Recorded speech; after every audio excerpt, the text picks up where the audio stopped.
Buenas tardes. Hola Ángela, ¿estás almorzando recién? Sí, profesor, buenas tardes. Buen provecho. Gracias. Nadie como tú que estás almorzando. Buenas, entonces, hoy día vamos a hacer la segunda parte de lo que corresponde a patología neurológica y su tratamiento farmacológico, ¿ya? Estamos en este momento con 26 alumnos. 2 minutos más para que completemos siquiera los 30, ¿ya? Para empezar.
Entonces, ahora sí hemos completado más de los 30, ¿ya?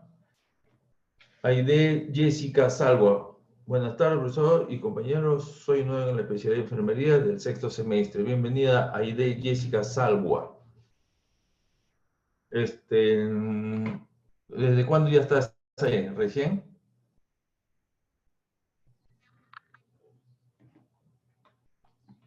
Un favorcito. ¿Tienen ustedes el nombre de la persona? A ver, vamos a ver.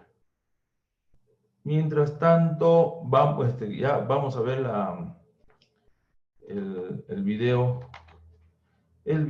de que tenemos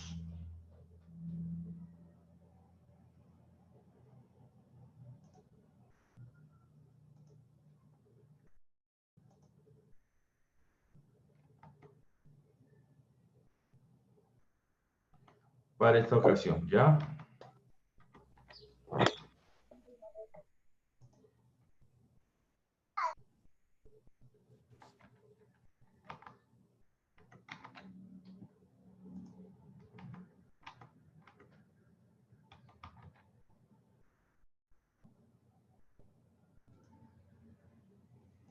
¿Cuál es la enfermedad?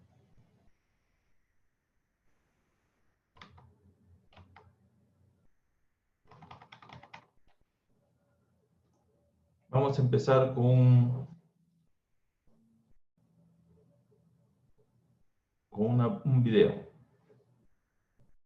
Cualquier cosita que no escuchen o algo me avisan, por favor, ¿ya? Para poder yo estar al tanto. ¿Qué es la neurología?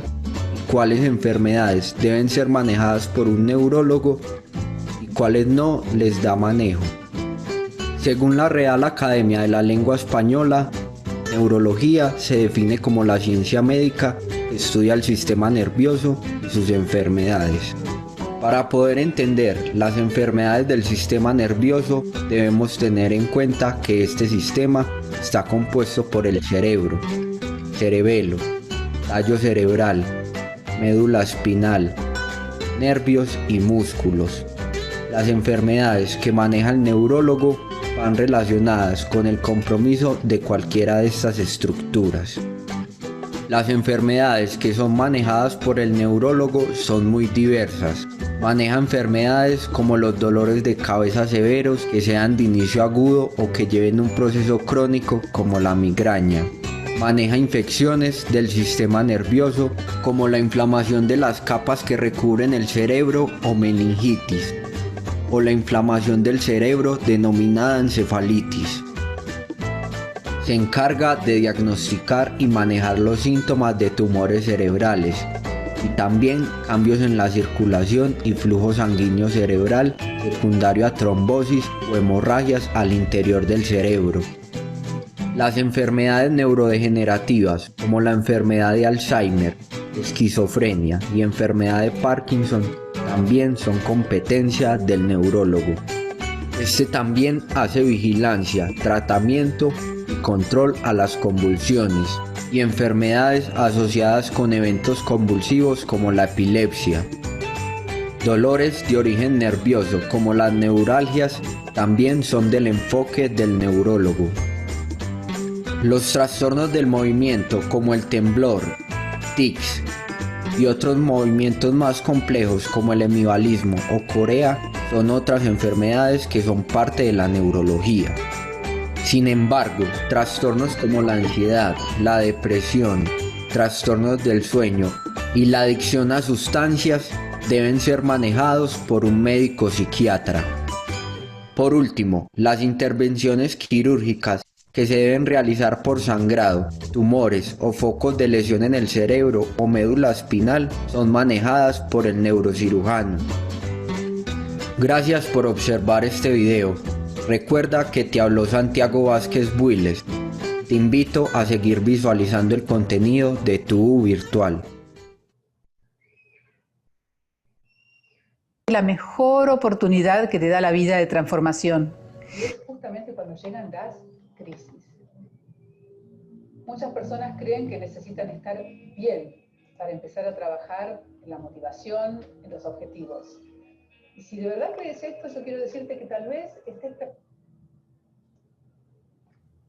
Bueno, comenzaremos clases entonces. Ahora vamos a comenzar.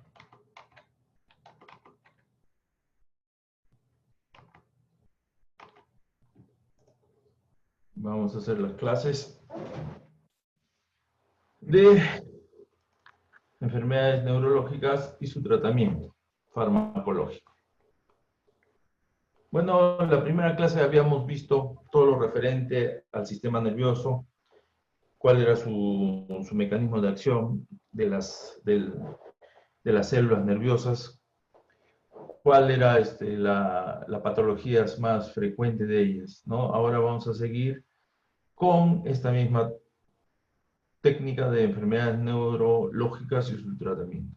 Bueno, si ustedes ven en la diapositiva, en el video que pasé antes, hemos visto cómo había unas capas que protegen al cerebro, que se llaman meninges.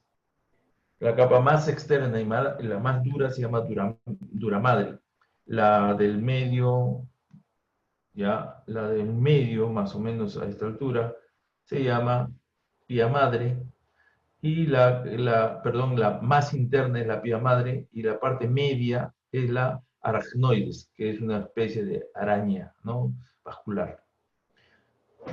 La meningitis puede ser una infección de tipo viral, bacteriana, o de tipo parasitaria incluso, o aséptica, ¿no?, de las membranas, de esta tremembrana, cualquiera de las tremembranas que hemos hablado, que cubren al cerebro, y tanto cubren al cerebro como cubren a la médula espinal, o sea, al sistema nervioso central, ¿ya?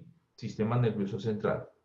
Entonces, esta infección bacteriana, parasitaria, viral, ¿no?, se puede componer en meningitis, que es una inflamación.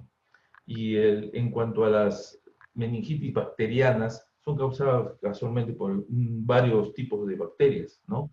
Que producen una infección de las vías respiratorias altas. O sea, una vez que las bacterias han producido la infección en las vías respiratorias altas, o sea, llámese en la faringe, en la laringe, en la tráquea, pueden producir vía torrente sanguíneo, pueden llegar al cerebro. Incluso también las otitis mal curadas, la faringitis mal curada son las que pueden provocar que la corteza cerebral en donde se encuentran las meninges puedan tener una inflamación o una infección.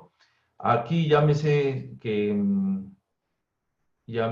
por ejemplo, acá en la parte izquierda de donde yo estoy marcando, ¿no? Donde estoy marcando yo la imagen, acá son las meninges normales, ¿no? Miren ustedes, una capa, dos capas y la tercera capa que está interna al encéfalo. Este de acá es el encéfalo. Estas capas, miren ustedes aquí, todo rosaditas, todo bonitas, no hay ningún problema. Esta es la dura madre. Esta es la dura madre. Esta es la aracnoides. Y la pía madre está pegadita al encéfalo, a este encéfalo. ¿Se dan cuenta? Este es el encéfalo. Entonces, dura madre, aracnoides y pía madre, ¿no? Entonces, el flujo espinal cerebral normal está aquí, ¿no? Hay por donde pasar. Y en cambio, en este lado de acá, que ya ven una meninges infectada, entonces hay un fluido espinal cerebral infectado. Miren ustedes, ya está medio rojizo, ¿no? El tejido está inflamado. Cuando nosotros hablamos de inflamación, hablamos de un rubor, calor, dolor, ¿no?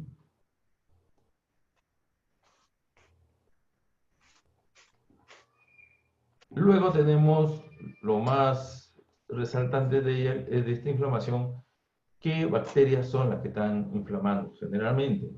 La meningitis puede ser neumocócica, que es producida por una neumococo, Streptococcus pneumoniae, ¿ya? Que también es la causante de una neumonía, envenenamiento sanguíneo, infecciones sinusales de los senos paranasales o también de los oídos, ¿no? Es una neumocócica. En cambio, una meningitis meningocócica causada por la Neisseria meningitidis, ya, la Neisseria meningitidis, que es común a menores de 18 años. Otra de las bacterias es el Haemophilus, ya, la meningitis por Haemophilus. Y después ya tenemos la Listeria monocytogenesis, la Escherichia coli, que es el intestino delgado, grueso que hay, pero sube al sistema nervioso central, y el muy importante que siempre nos ataca a todos, que es la bacteria de la tuberculosis, la micobacteria de la tuberculosis. Miren ustedes aquí un tejido inflamado, un tejido normal en este lado de acá, y un tejido inflamado en esta otra zona, ¿no? Aquí está el tejido normal, donde estamos remarcando, y en cambio aquí hay un tejido anormal inflamado, ¿se dan cuenta? Una infección bacterial, y acá es un tejido normal. Entonces, nosotros tenemos que tener en cuenta esta clase, ¿no? La neumocócica, la que provoca neumonía, la meningocócica, que provoca por la bacteria meningitidis, que es menor de 18 años, y el Haemophilus.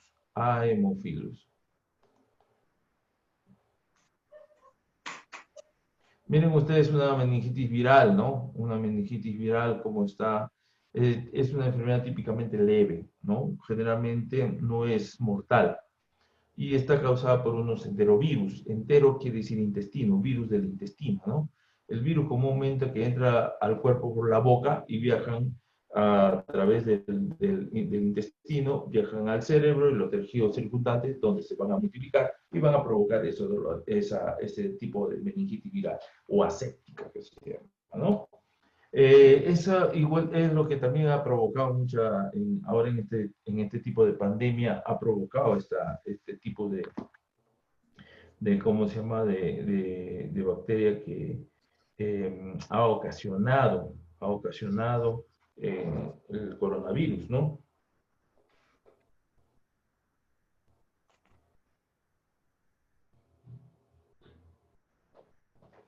Otros virus que causan la meningitis son la varicela zoster. Acuérdense la varicela zoster que hace en forma de culebrilla, ¿no? Culebritas. A nivel de la piel, ¿no? Y es causada por la varicela y que puede aparecer muchos años después como herpes, ¿no? Otro es la influenza, la papera, el VIH, SIDA y el herpes simple tipo 2, que son herpes genitales. La forma más común, miren ustedes, la forma más común de meningitis fúngica, o sea, micótica, de micosis, está, o sea, por hongos, está causada por el hongo, el Cryptococcus neoformans, ¿ya? Y la criptocócica es común de los pacientes con SIDA. O sea, toda la meningitis por hongo están en pacientes que tienen el VIH positivo.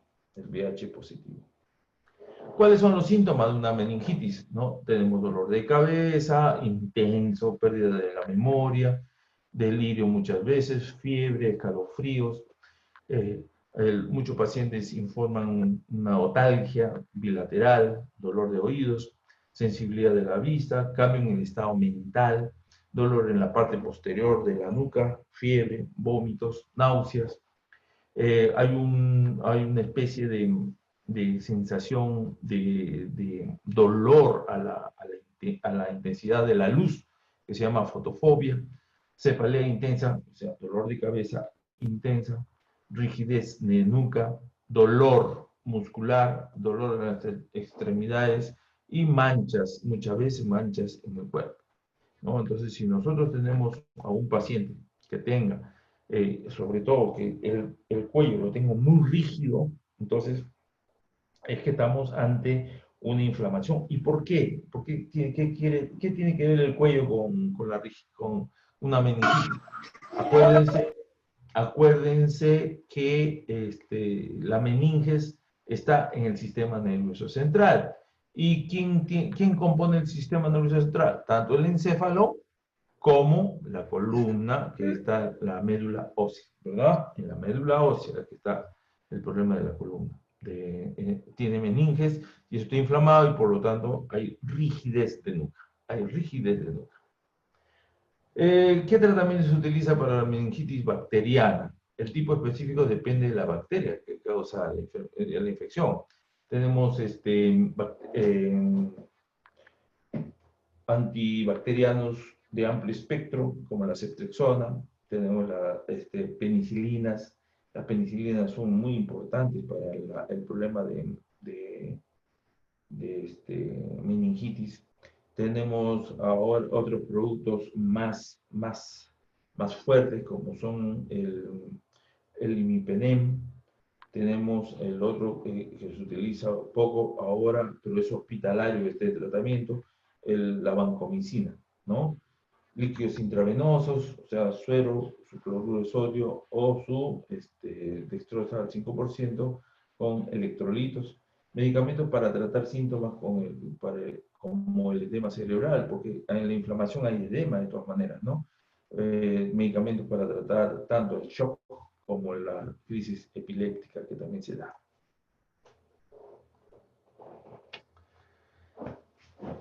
Si nosotros hablamos de meningitis, estamos hablando de la cubierta del cerebro, lo que cubre el cerebro, ¿no? Vamos a ver aquí, vamos a ver cómo.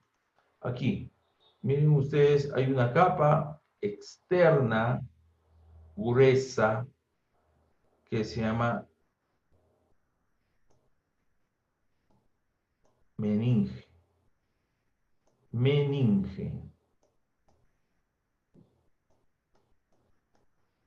Si se inflama esta meninge, se va a llamar meningitis. Son 3 capas, ¿no? Estábamos hablando de 3 capas. una capa externa que se llama la dura madre, una capa interna que se llama aracnoides. Lo pongo en rojo porque en el aracnoides hay un pocotón de fibras nerviosas y fibras vasculonerviosas, que son la parte vascular de la meninges, y una parte interna que se pega alrededor del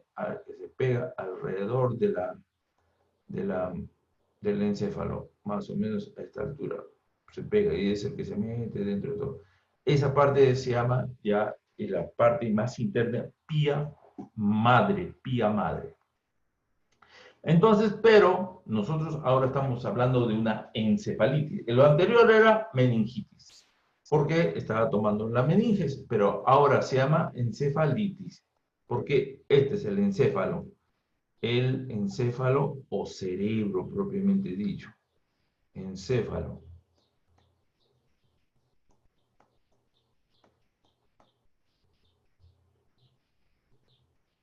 Encéfalo. Se inflama, el encéfalo se llama encefalitis, ¿no? Irritación o inflamación cerebral casi siempre debido a infecciones, ¿verdad? Entonces, ¿cuáles son los signos y síntomas de estas infecciones? ¿Cuáles son los signos y síntomas? Acá, como es la parte interna del cerebro, parte profunda del cerebro, puede haber convulsiones, puede haber estupor, puede haber coma, signos neurológicos relacionados, ¿no? Con ello, ¿no? Disestesia, parestesias, todos los problemas de casos más graves. Los síntomas neurológicos pueden ser náuseas, vómitos, confusión, desorientación, somnolencia, sensibilidad a la luz y poco apetito, como habíamos visto también en la parte de la meninge, ¿no? Los signos importantísimos de la encefalitis, observar, por ejemplo, en un niño, ya son vómitos, rigidez corporal, o sea, el niño está rígido, tan llanto constante que puede empeorar a levantar al bebé, y una fontanela, la mollerita, lo que nosotros hablamos, que hasta los 2 años recién desaparece, ya está tensa, saliente, se sale como un globito, ya. El punto blando que nosotros vemos acá, que sentimos el huequito en el cerebro, en el encéfalo está duro, ¿no? Y duele, y le duele al niño.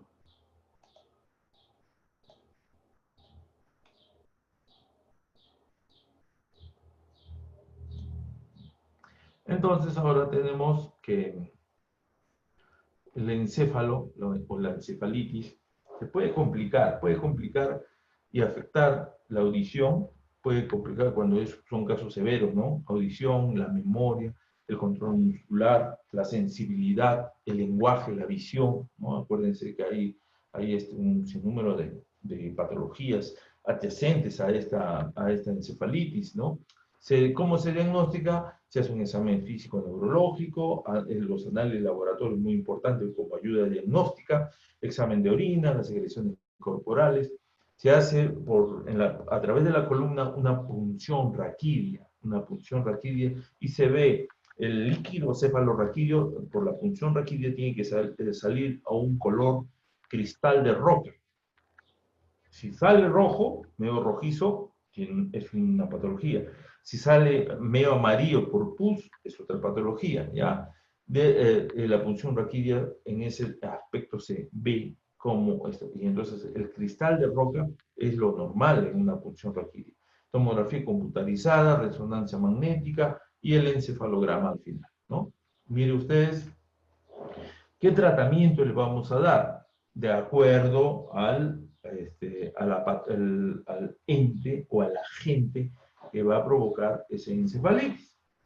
Los antivirales más usados para el tratamiento de encefalitis viral son el aciclovir y el ganciclovir. Aciclovir y ganciclovir. Actualmente hay otros antivirales que se están usando a nivel internacional, ¿no? Por médicos de gran auge económico, sobre todo, ¿no? Los casos más leves de encefalitis pueden monitorizarse en el hogar por el médico o un cuidador que sea de salud. La atención de apoyo comprende líquidos, hay que darle líquidos abundantes, tibios, reposo, analgésicos de venta libre, por ejemplo, paracetamol, para reducir la fiebre y el dolor de cabeza. En cambio, cuando los casos son más graves, puede requerir incluso hasta hospitalización. El niño que vomita así explosivamente, ¿no? El niño que pierde la conciencia, no puede obedecer órdenes. Entramos a un periodo de Glasgow, ya un periodo de Glasgow donde está perdiendo la conciencia, no obedece. Hay las estructuras morfológicas, las pone un poco duras, ¿no? Todas esas cosas hacen que si ya que requiera o no hospitalización. Los corticoides y la administración intravenosa de los hidratos de carbono pueden reducir la inflamación cerebral, ¿no? Se utiliza el manitol, por ejemplo. El manitol es uno de los productos que desinflama el cerebro muy rápidamente. Los pacientes con dificultades para respirar pueden requerir respiración artificial muchas veces, ¿no? En cambio, otros que experimentan inflamación cerebral grave, se ha inflamado toda la parte interna, no ya la meninges, sino la parte interna, el encéfalo, ¿no? Por eso se llama encefalitis, e incluso después de que salga del cuadro agudo puede requerir terapia física, terapia del habla, ¿de acuerdo? Si es en la izquierda, va a tener tomado toda la lengua, el léxico, no va a poder hablar bien. Si es en el lado derecho, que aquí no hay la zona de Broca, ¿no? Que es el que provoca el habla, que uno hable inteligentemente, ¿no? Los pacientes que experimentan esta inflamación grave pueden requerir terapia física, terapia del habla, terapia ocupacional, cuando la enfermedad aguda esté bajo control, sobre todo bajo control. Esa es la encefalitis, ya hemos visto la meningitis, hemos visto la encefalitis, ahora vamos a ver la enfermedad de Parkinson, trastorno del movimiento.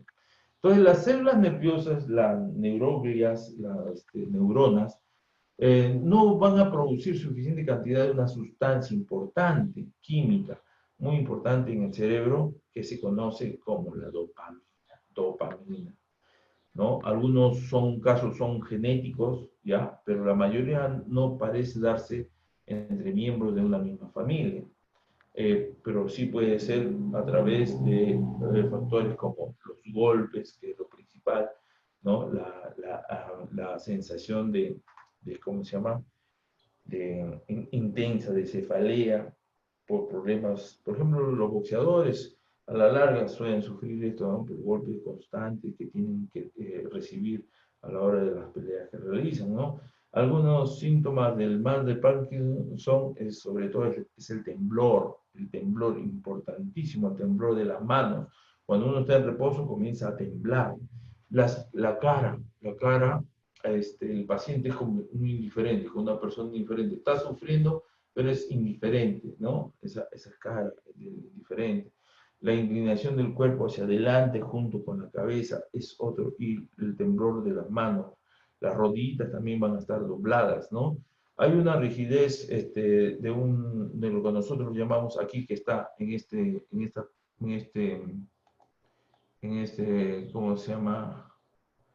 En este contexto de aquí, ¿no? Miren ustedes, en este contexto, hay, uno jala al paciente, ¿no? Y hace esto.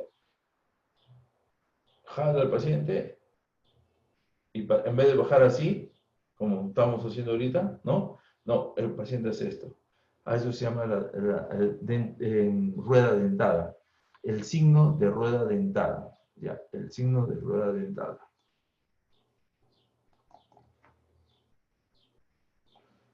Siguiendo con los signos y síntomas, generalmente es insidioso, la presentación insidiosa, lentamente, aparece lentamente, generalmente en un lado del cuerpo, luego afectan a ambos lados, ¿ya? Algunos que son la mayor cantidad es el temblor de las manos, de los brazos, las piernas, la mandíbula y la cara, ¿no? Rigidez de los brazos, las piernas y el tronco, rigidez.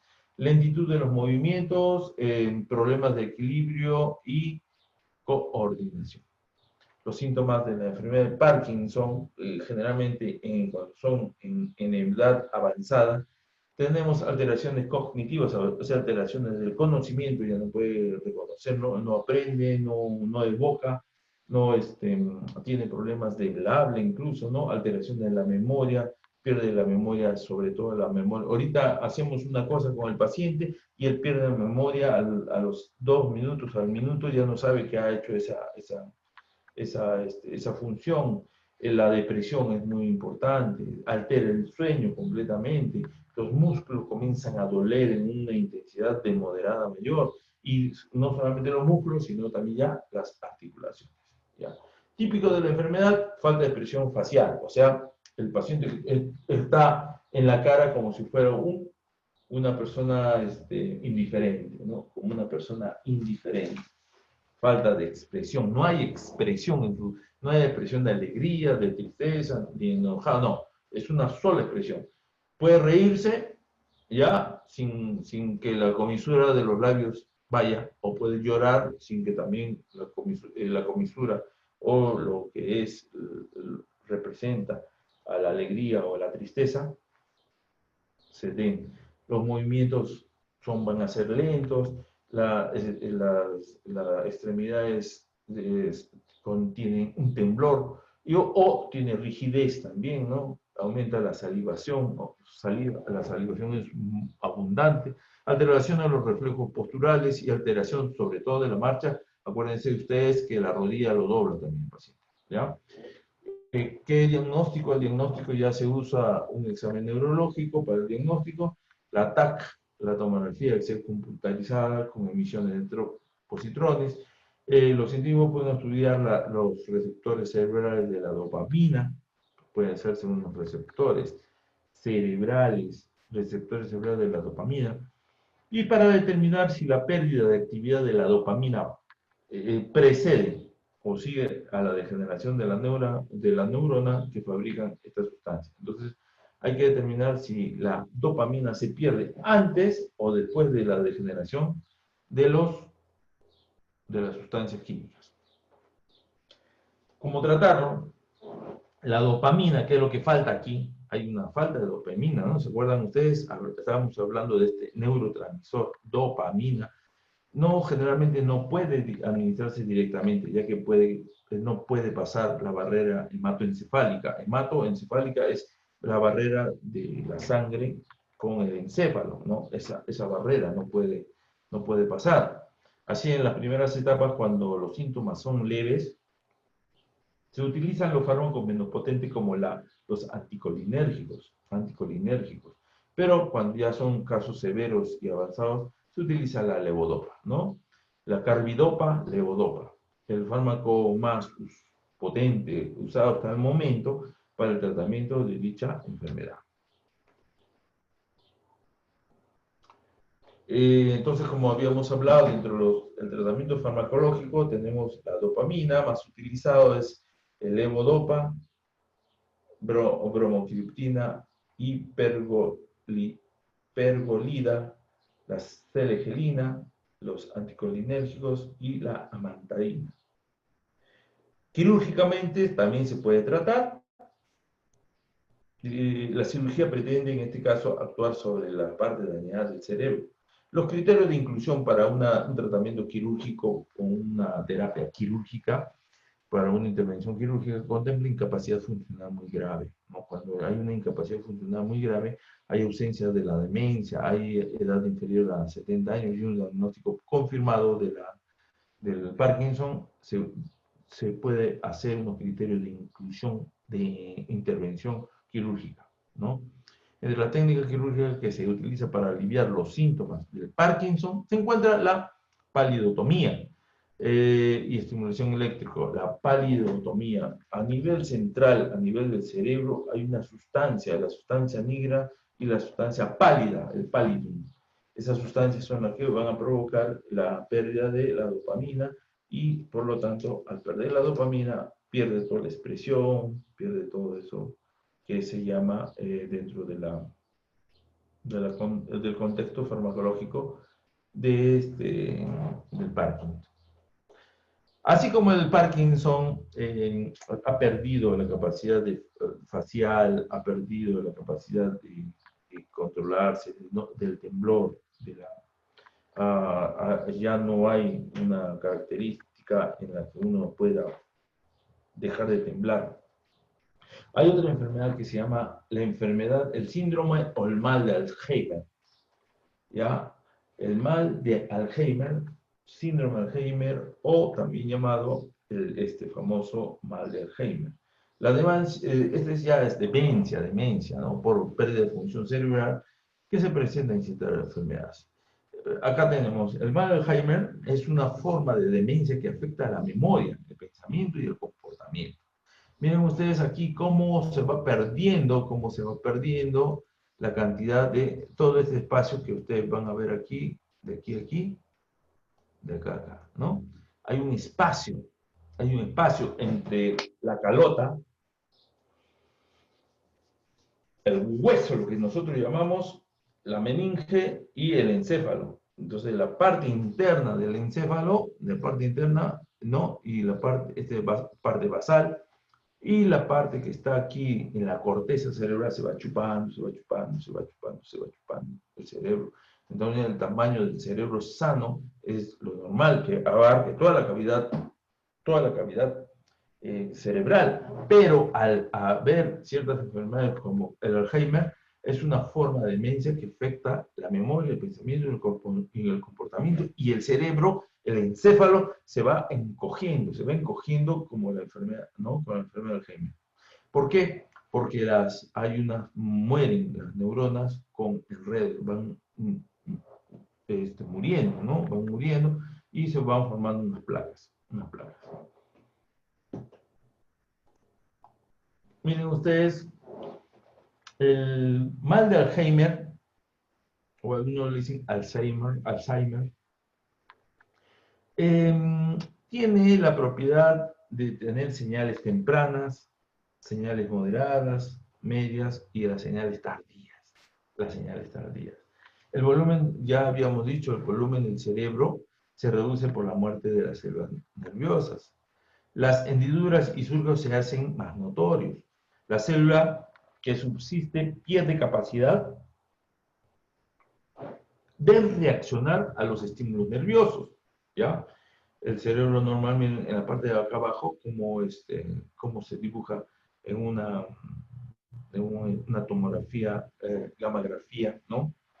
Un Doppler también. Miren ustedes aquí el cerebro normal y aquí en el cerebro con Alzheimer, ¿no? Alzheimer. Se va reduciendo, todos los lóbulos se van reduciendo.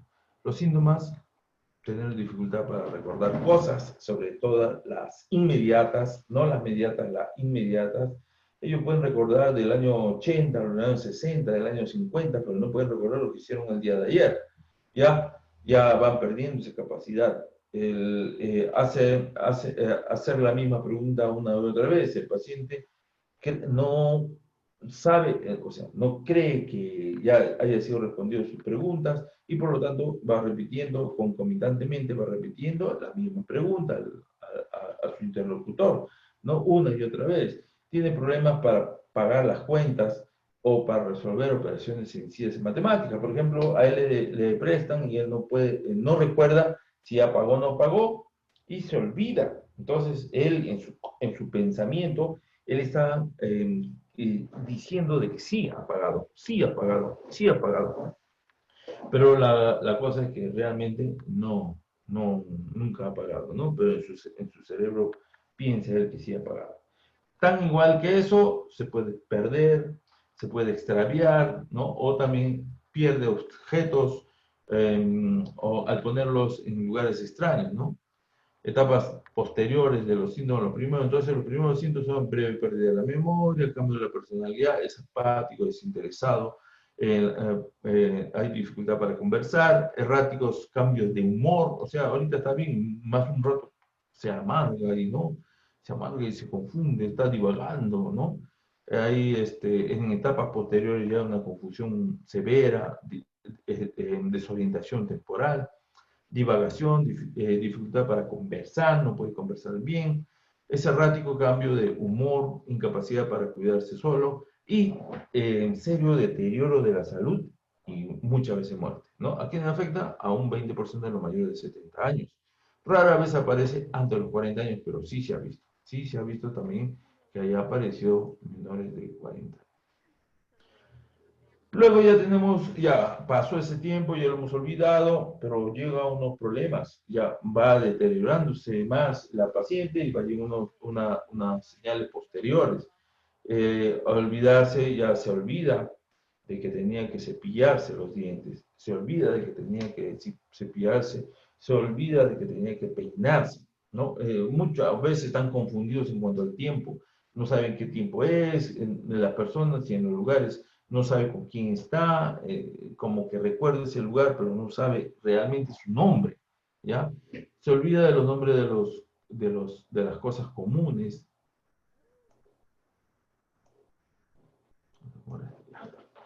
Olvidarse de los nombres de las cosas comunes, como un escritorio, una casa o una manzana, deambular lejos de la casa. Hay un deterioro cognitivo leve, como que se olvida las cosas, pierde los objetos a menudo, olvida de ir a acontecimientos o citas que él mismo se programa, ¿ya?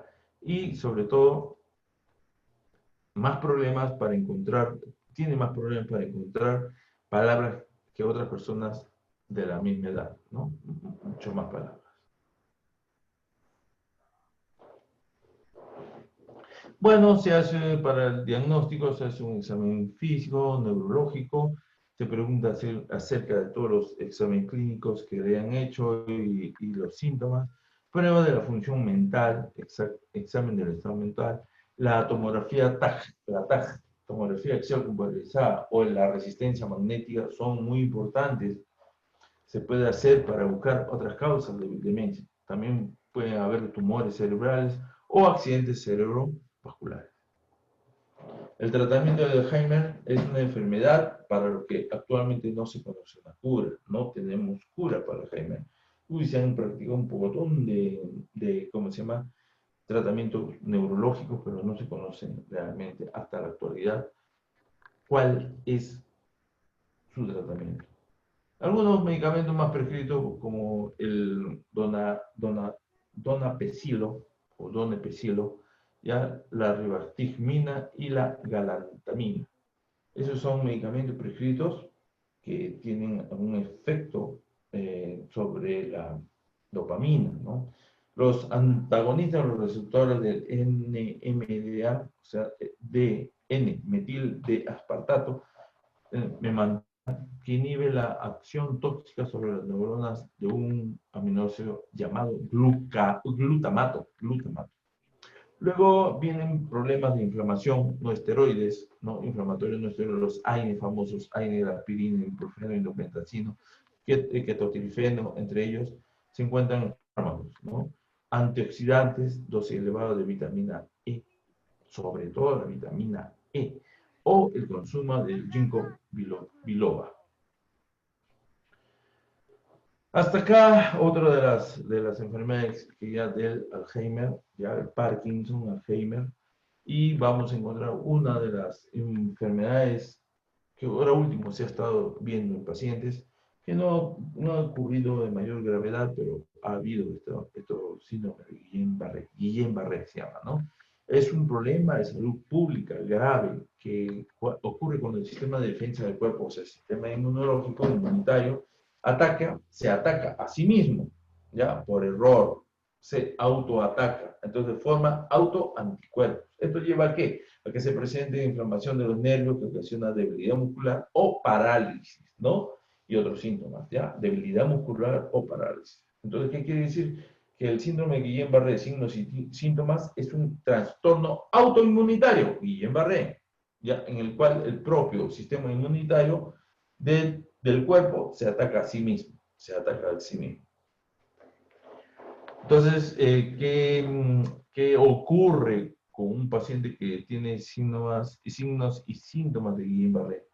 Hay pérdida de los reflejos tendinosos en brazos y piernas. Hay entumecimiento u hormigueo, hay dolor o sensibilidad muscular, hay movimiento discoordinado, no coordina bien los movimientos, frecuencia cardíaca anormal, la visión borrosa y visión doble, ¿no? Sobre todo con este problema de visión doble, no pisa bien, puede tropezar y puede caer. Dificultad para mover los músculos de la cara. Contracciones musculares, hay unas contracciones musculares, ¿no? Como palpitaciones, apnea, disfagia, cefalorrea, desmayo y sentirse mareado al pararse. ¿Cómo se hace el diagnóstico? Miren en la parte de acá abajo. Aquí en la parte de abajo se está haciendo una punción lumbar, ¿no? Se extrae el líquido encefalorraquídeo entre dos vértebras, L3, L4, generalmente, que hasta ahí nomás llega la cola del caballo, ¿ya? Y se hace un diagnóstico médico de punción raquídea. Puede mostrarse una debilidad muscular en el electroencefalograma y el electromiograma, también se utiliza pruebas de la velocidad de conducción nerviosa y pruebas de la función pulmonar. Acá, miren ustedes cómo tenemos este conducto, que ven acá, este conducto. Ese es el conducto raquídeo en donde está la médula espinal. Y como la médula está también cubierta por meninges, entonces puede provocar un dolor intenso a ese nivel de la columna. Prueba de la velocidad de conducción nerviosa y prueba de función pulmonar. Ya. Miren ustedes acá el nervio sano y un nervio ya... A ver, vamos a ver acá. Estos son los nódulos de Rambier. La mielina. Por acá hay axones, bastantes axones, y se va a caminar a otros sitios, ¿no? Entonces, ven ustedes aquí el sinapsis, y aquí otra sinapsis, ¿no? Las dendritas. Entrada de impulso nervioso, miren ustedes, se despolariza, la información al otro lado. ¿Se dan cuenta? Salida del impulso nervioso en esta zona de acá. La mielina y la región intermielina, ¿no? Pero en cambio acá ya hay, este generalmente es así medio cuadradito, ¿no? Medio cuadradito es. En cambio acá ya no, acá ya hay falta de seguimiento, falta de la obstrucción, sobre todo de la mielina dañada, ¿no? La mielina dañada. Tratamiento. En las primeras etapas de la enfermedad se puede administrar el tratamiento llamado aféresis o plasmaféresis. Este tratamiento implica eliminar y bloquear las proteínas llamadas anticuerpos que atacan a las neuronas. Otro tratamiento es la intravenosa, la inmunoglobulina intravenosa. Ambos tratamientos, tanto el plasmaféresis como la inmunoglobulina, conducen a un mejoramiento más rápido y ambos son igualmente efectivos. Otro tratamiento que nos puede ayudar para reducir la inflamación, ¿no? También tenemos, por ejemplo, los antiinflamatorios. Cuando los síntomas sean graves, generalmente se necesitará el tratamiento intrahospitalario y probablemente se suministre respiración artificial. Miren ustedes aquí, ahora después de haber visto Alzheimer, haber visto todo lo referente a ¿cómo se llama? Esta patología llamada demencia senil, el síndrome Guillain-Barré, ¿no? El síndrome compulsivo.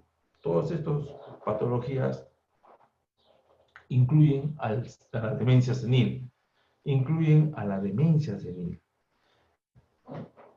La demencia senil es en sí un síndrome, signos y síntomas, donde hay una pérdida de esta función encefálica o una función cerebral. ¿Qué ocurre a causa de algunas enfermedades, ¿no? Afecta tanto la memoria de corto plazo, el pensamiento, el lenguaje, el juicio y el comportamiento son los que toman, ¿no? Entonces el paciente se siente deprimido, el paciente tiene problemas de concentración, no hay problemas de lenguaje, no tiene un buen juicio y el comportamiento es también de lo peor, ¿no? Entonces se evidencia una atrofia cerebral severa a nivel del encéfalo. Se reduce el grosor de la materia gris. La materia gris es la materia pensante, ¿no? Acuérdense ustedes, es la materia pensante. Hay un ensanchamiento de los surcos. Si estos surcos son así delgados, ahí en el problema de la demencia senil, este problema se hace más agudo, más ilógico, ¿no? ¿Cuáles son principales demencias? Justo estábamos hablando del Alzheimer y la demencia vascular. El Alzheimer y la demencia vascular.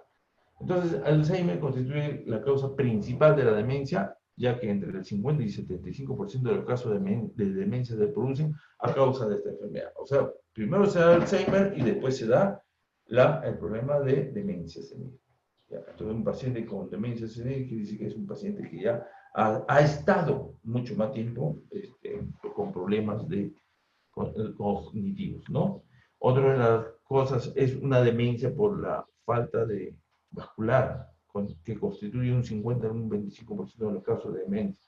La demencia vascular supone que se está malogrando, se está deteriorando la circulación sanguínea del cerebro, lo que determina una pérdida de sus funciones, y por lo tanto va a tener esta patología, ¿no?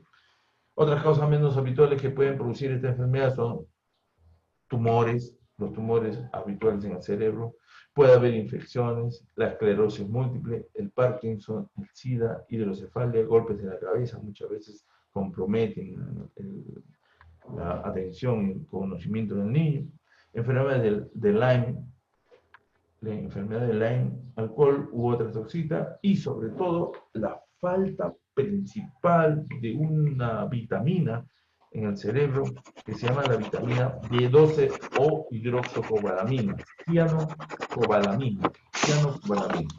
Miren ustedes aquí el tronco del paciente, ¿no? Está doblado. Miren ustedes la mano, está con una tembladera. La rodilla no camina derecho, sino camina después de la parte de la rodilla flexiona, ¿no? Hay tumores de cabeza, que son otras cosas menos habituales, pero que sí se pueden dar también en esta enfermedad, infecciones, esclerosis múltiple, el Parkinson, el SIDA, hidrocefalia, golpes en la cabeza, enfermedad de Lyme, el alcohol u otras toxinas y la falta de vitamina 12. Falta de vitamina 12. ¿Cuáles son los signos y síntomas de esta enfermedad? ¿Cuáles son los signos y síntomas? ¿Qué siente el paciente? ¿Qué es lo que predomina en ellos? ¿Ya? En una demencia senil aparecen pequeños olvidos, pequeñas pérdidas de conocimiento, pérdida de memoria a tiempo corto, a plazo corto, ¿ya? Hay dificultades en la concentración, no se concentra bien el paciente, hay unos cambios de humor muy, muy rápidos, hay problemas para encontrar las palabras. Cualquier situación de estrés, preocupación o depresión pueden provocar también los síntomas, ¿no? Pueden provocar estos síntomas. La enfermedad avanza, en una enfermedad avanzada de la demencia senil, aparecen episodios de desorientación, espacio-tiempo.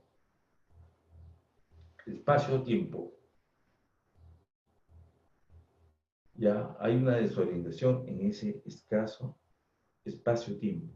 Dificultades para realizar acciones cotidianas como vestirse, aseo, hablar, comer, incluso a veces puede no reconocer ningún familiar. Ya en la parte final de una demencia senil, ya la pérdida de la memoria es inminente, es muy grave, llegando a olvidar el habla. El paciente olvida el habla.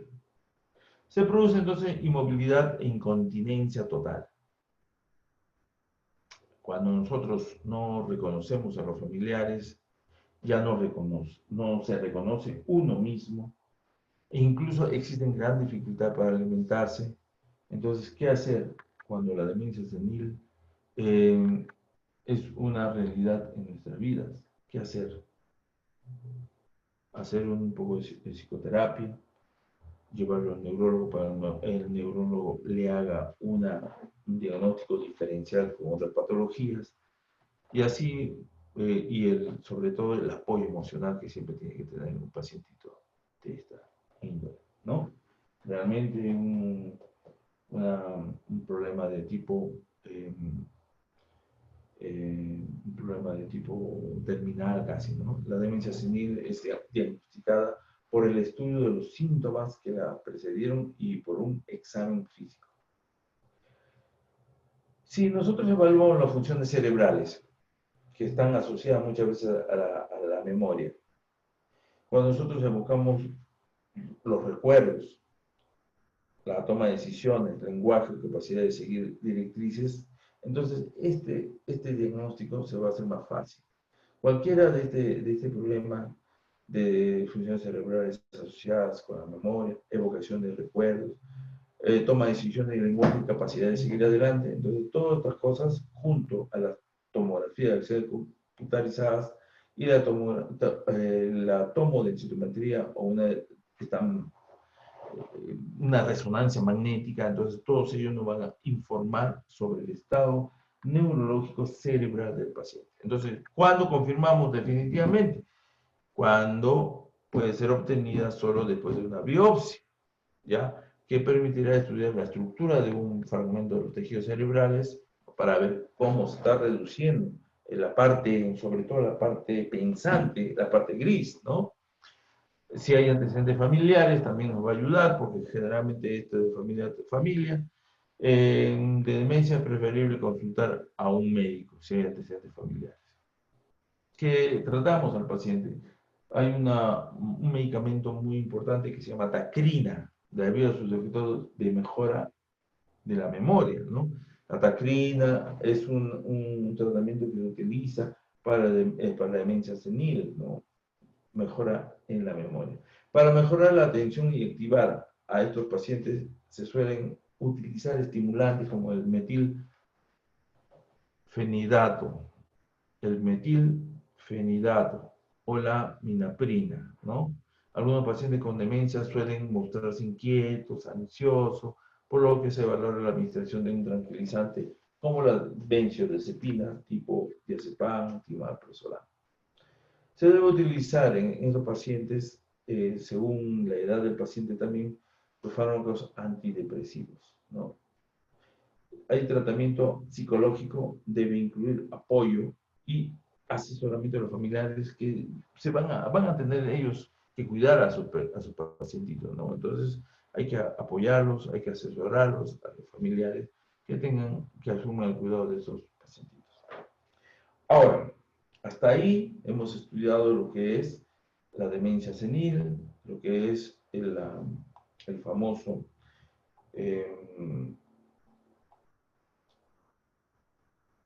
Guillain-Barré. Lo que nosotros hemos visto también es el problema cerebral de la meningitis, de la encefalitis, ¿no? El famoso Parkinson, la enfermedad de Parkinson, todos ellos son enfermedades del cerebro que generalmente conllevan a un problema de demencia senil o un problema de tipo ya vascular también, ¿no? Ahora hablaremos de una de las enfermedades, el trocker, que se llama enfermedad cerebrovascular. Enfermedad cerebrovascular o accidente cerebrovascular. Generalmente este es provocado por el taponamiento o rotura de una arteria del cerebro. Se rompe una arteria dentro del encéfalo y ahí nos quedamos, ¿ya? El taponamiento se puede obstruir, acá como está, se obstruye, hay un lugar en donde una arteria se produce la obstrucción y ya el paciente no puede tomar el oxígeno de ahí a su cerebro y el cerebro, por lo tanto, vamos al final, ¿no? Este accidente cerebrovascular tiene dos partes, una parte isquémica y una parte hemorrágica que es mucho más severa, ¿no? La falta de oxígeno, ustedes saben que la sangre lleva oxígeno y alimentos a toda la periferia, cerebral, pulmonar, gástrica, todas ellas aquellas, ¿no? Entonces, este cerebrovascular provoca que haya, a través de los flujos sanguíneos, hay un buen aporte de oxígeno, hay un buen aporte y por lo tanto el tejido que está adyacente a ello debe tener una buena perfusión ística que es una buena absorción de la sustancia, elimina la sustancia, absorbe, elimina, ¿no? Entonces, ese accidente cerebral del tipo ataque isquémico está producido por un coágulo y este coágulo circula como un émbolo, ¿no? Como un trombo y se va a convertir como un émbolo y se va a provocar un taponamiento, una obstrucción, ¿ya? La falta de oxígeno va a provocar lesiones o muerte del tejido cerebral sobre todo. Los síntomas aparecen en el lado opuesto del cuerpo del hemisferio cerebral lesionado. O sea, si en nosotros se ha obstruido en esta zona, yo voy a tener todos los problemas en esta zona. Y acuérdense, acá el izquierdo está el síndrome de la parte central de lo que nosotros conversamos, hablamos, ¿ya? Broca, ¿ya? Como hay problemas ahí, se obstruye, no hay buena irrigación, entonces el paciente comienza a balbucear, no genera palabras, sino sonidos, ¿ya? Entonces, la zona distal, ¿ya? Donde se obstruye la arteria, esta zona va a quedar sin irrigación, ¿ya? Y por lo tanto, acuérdense, después no hay irrigación un buen tiempo, hay lo que nosotros hablamos de una lesión primero, luego va a haber una isquemia y por último va a haber una necrosis o muerte cerebral, ¿no? Muerte del tejido cerebral en este caso. En cambio, en el ataque hemorrágico, acuérdense ustedes que ahí tenemos arterias y venas que no siempre son de estructura gruesa, sino conforme a como se vaya provocando en una zona y esta zona carezca de irrigación suficiente, entonces va a haber un ataque hemorrágico. Miren ustedes acá cómo se acumula, hay una pared débil, ¿no? De una arteria que se rompe. La acumulación de sangre puede dañar los tejidos circundantes, ¿no? Que van a circundar, la acumulación de sangre puede dañar. Hay dos clases de causas.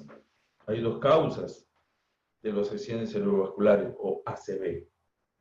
O ECV también se llama, o enfermedad cardiovascular. En los accidentes cerebrovasculares isquémicos pueden ser causados por el taponamiento de las arterias, como habíamos dicho ya, como se taponan acá la arteria, ¿ya?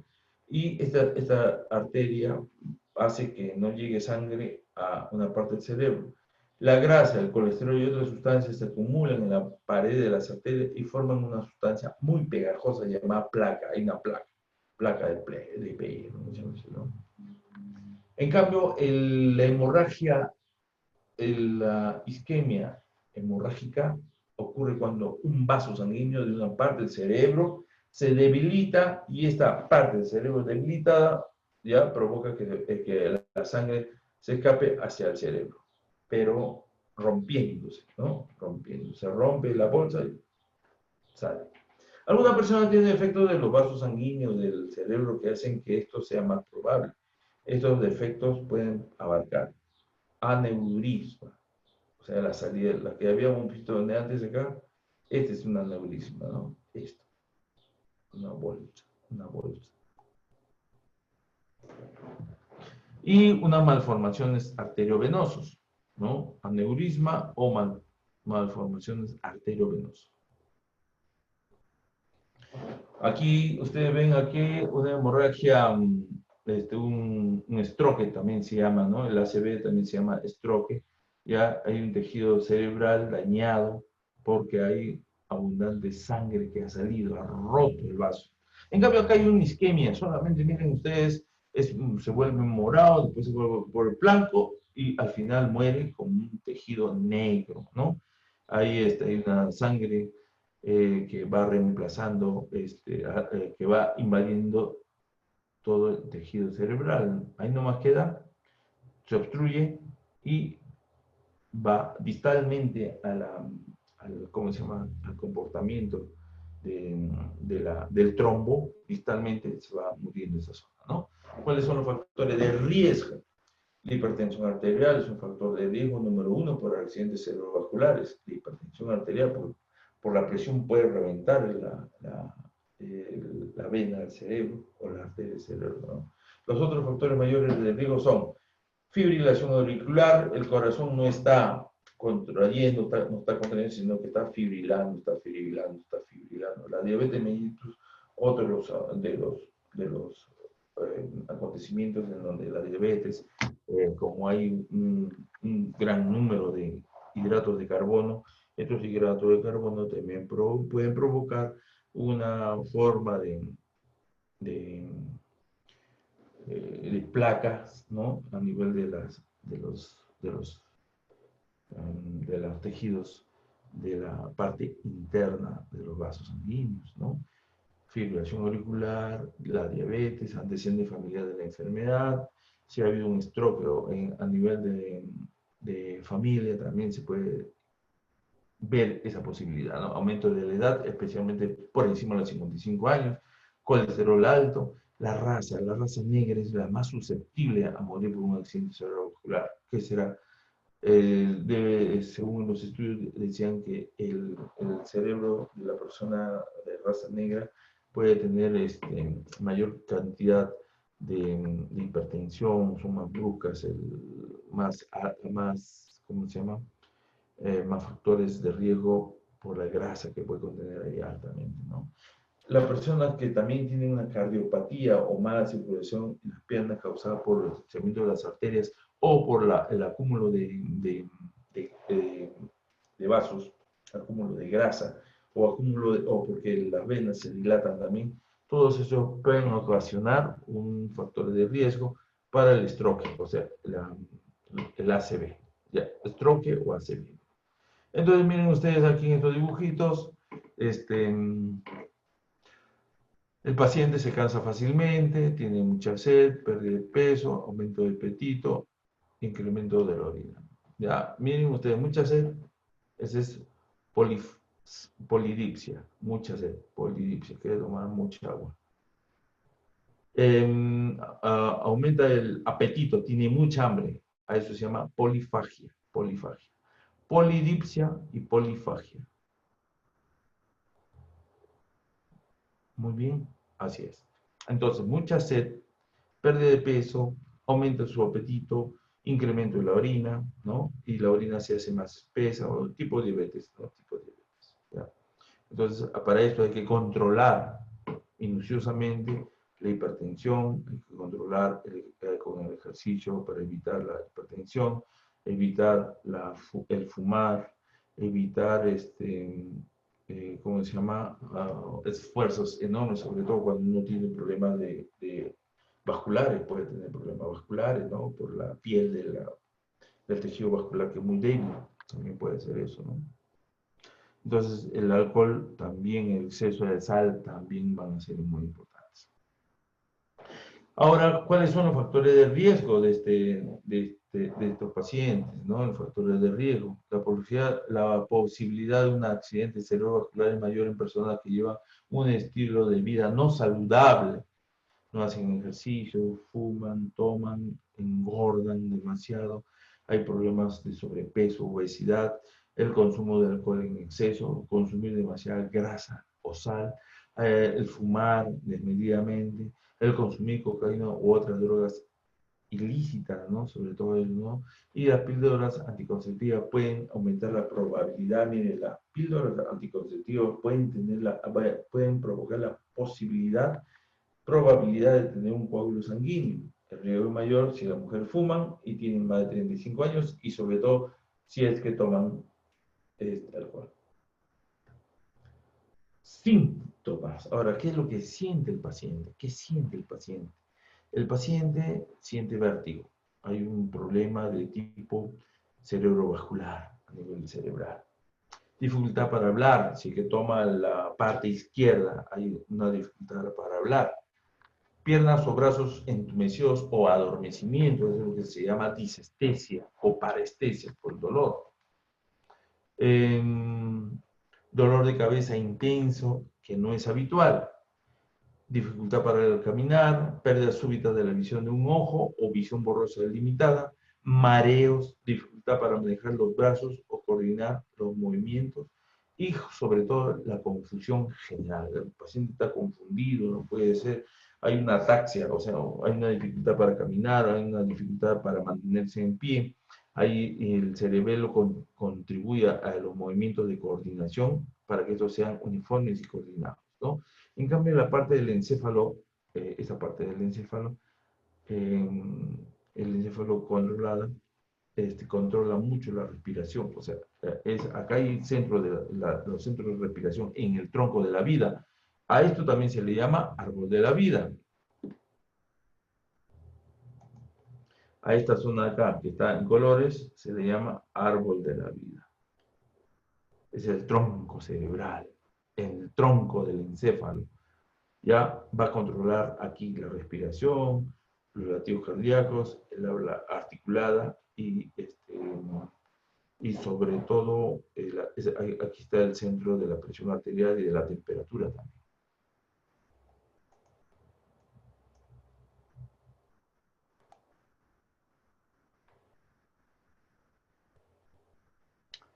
Ya terminando, como se hace el diagnóstico, se debe hacer un examen completo, neurológico.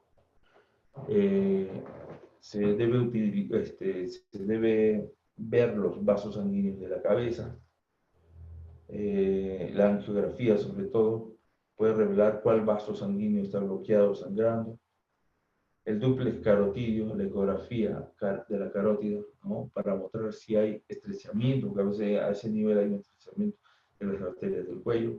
Una TAC, tomografía axial computarizada del cerebro. Resonancia magnética del cerebro. Miren ustedes, este es el de la resonancia, el sonador, ¿no? Y este es de la tomografía axial computarizada Doppler, ¿no? Este es el Doppler.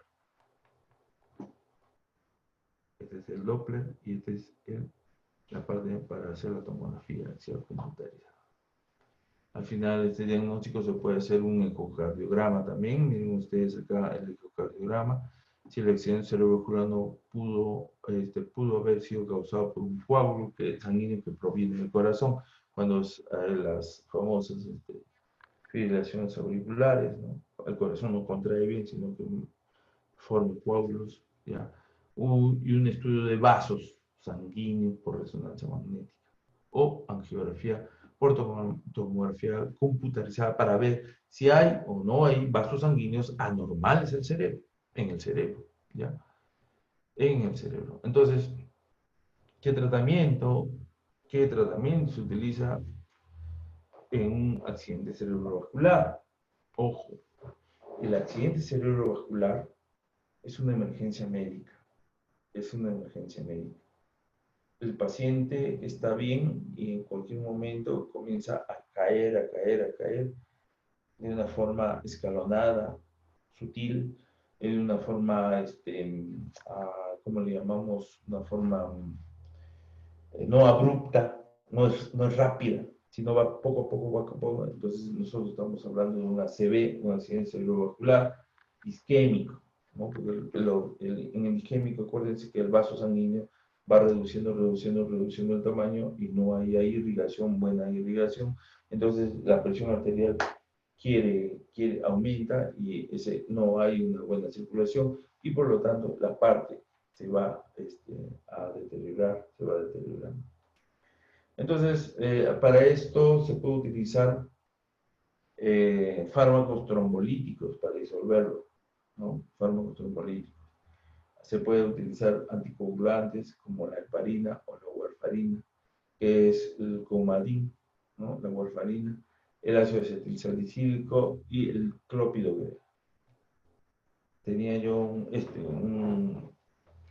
un alumno que preguntaba la vez pasada si el ácido acetilsalicílico se podía dar con la warfarina.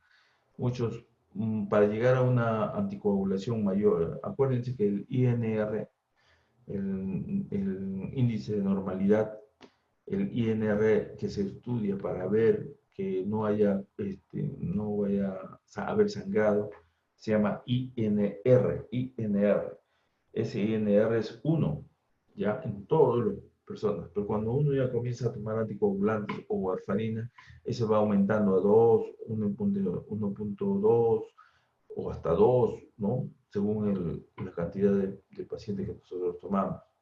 La aspirina, el ácido acetil salicílico que se utiliza para los prospectos trombóticos a nivel del corazón, también se están utilizando como anticoagulante, ¿no?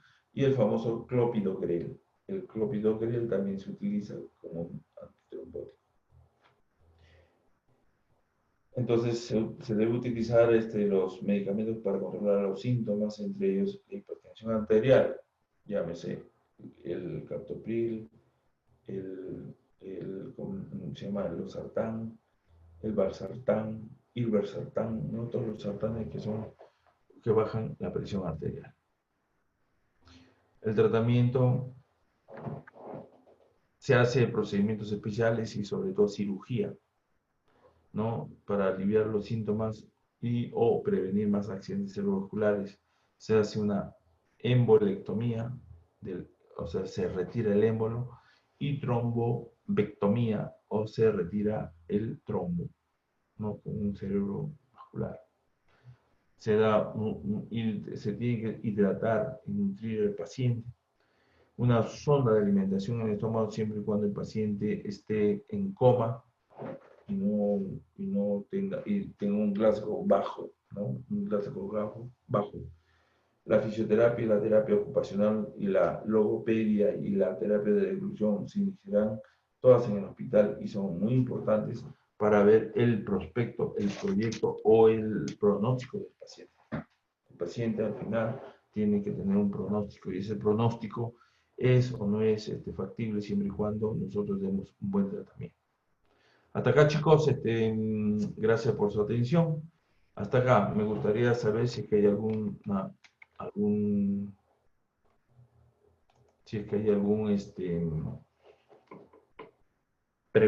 pregunta, chicos.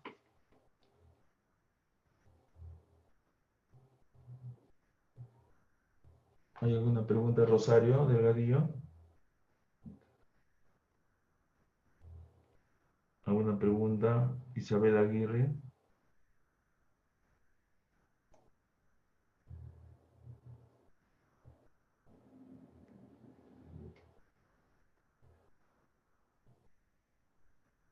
¿Alguna pregunta, chicos?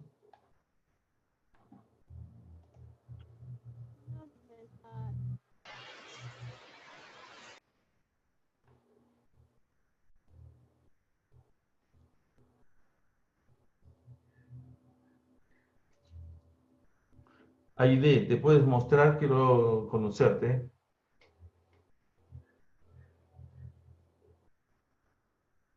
¿Dónde está Aide?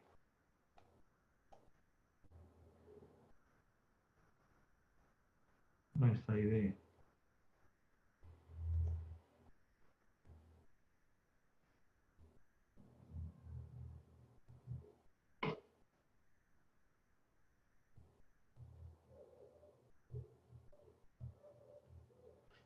Aide Salwa, ¿no? Paniwara. Salva Paniwara. Bueno, chicos, entonces como no hay más preguntas, estamos entrando a lo que se refiere a la... Sí, profesor, está presente. Muy bien, Aide. Estamos preguntando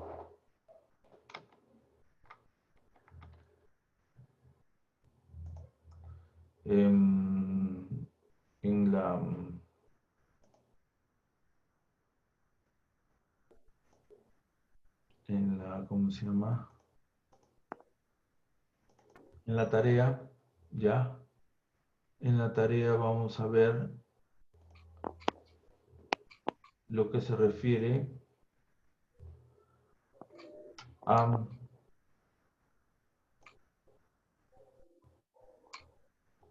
un tema muy especial, en donde, por favor, van a desarrollar 10 medicamentos usados en el tratamiento de la ansiedad y el dolor, ¿ya? Ansiedad y el dolor. 5 de ansiedad y 5 del dolor, ¿ya?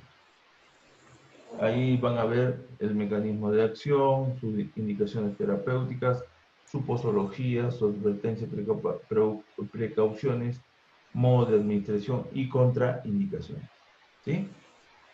Esa es para la tarea de la 9ª sesión de clase. ¿Ya? Entonces, con esto, nosotros nos despedimos hasta la próxima semana. Cuídense y hagan sus tareas, ¿ya? Estudien también. Entonces, chicos, nos vemos. Hasta luego, profe. Ya, Igualmente, nos vemos. profesor, cuídese. Chao. Chao. Hasta luego, profesor. Adiós. Chao, Jessica. Chao, Nuri. Chao,